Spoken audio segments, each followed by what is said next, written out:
Today is day 4 of the retreat. Day 7 in here, I believe, although I'm a bit off track. I'm sure someone will tell me. Sunrise again on Da Nang Beach. Wanted to reflect on the last couple of days. For anyone going through any kind of mental health challenges and wanting to get more out of life, hopefully I've got some advice, although I don't really feel qualified, but telling my story, I guess, is something that is at least an example of what can be done.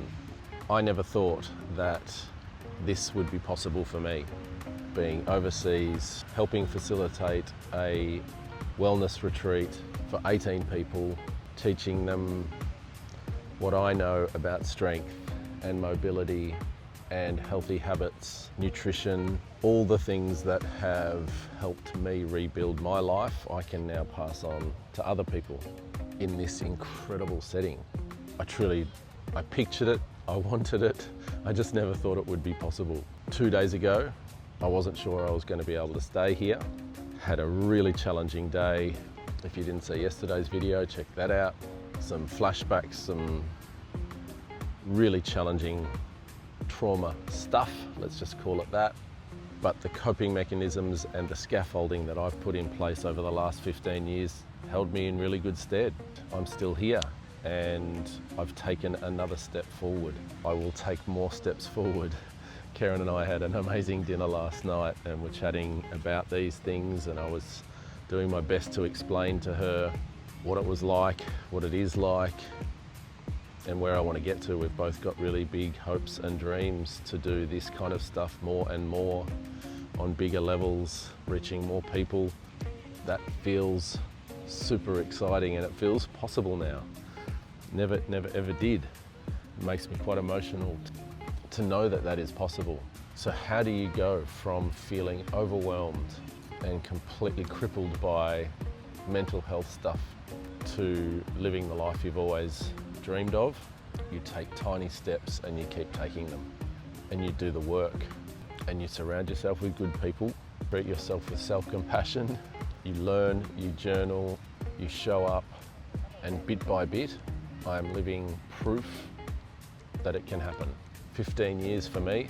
I talk a lot about this to my clients, about proving to yourself with evidence that you are capable.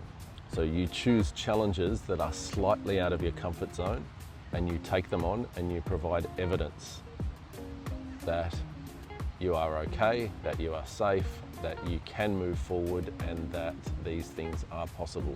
And that will look different for everybody. But often when you're struggling with mental health stuff and you want to do more and you don't want to be continually crippled by it, you wish for confidence.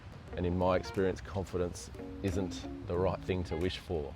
You've got to act with courage first, because these things aren't easy. And so you're going to need to practice courage to do them, whatever it is for you.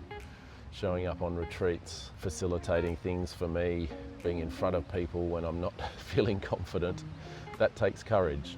Even coming to this retreat took courage for me, because I knew that it wasn't going to be easy. I didn't quite know it was going to be as challenging as it was 2 days ago, but I knew it was going to be challenging. I could have stayed at home. I wanted to stay at home, but that saying pops up again. The ship is safe in the harbour, but ships aren't built to stay in the harbour. So you sail out of the harbour far enough to test yourself and your ability, and it takes courage, but what that courage does is it provides proof, provides evidence that you can do it. And whatever way you can, you record that courage, you record that evidence, and that evidence stacks up.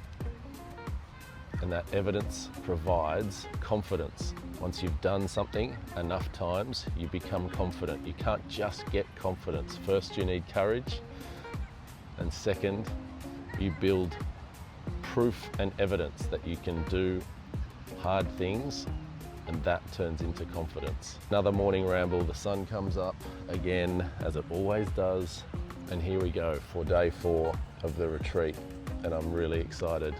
So thanks for listening to my ramblings, and I hope you find the courage to build the confidence to live the life you've always wanted to live.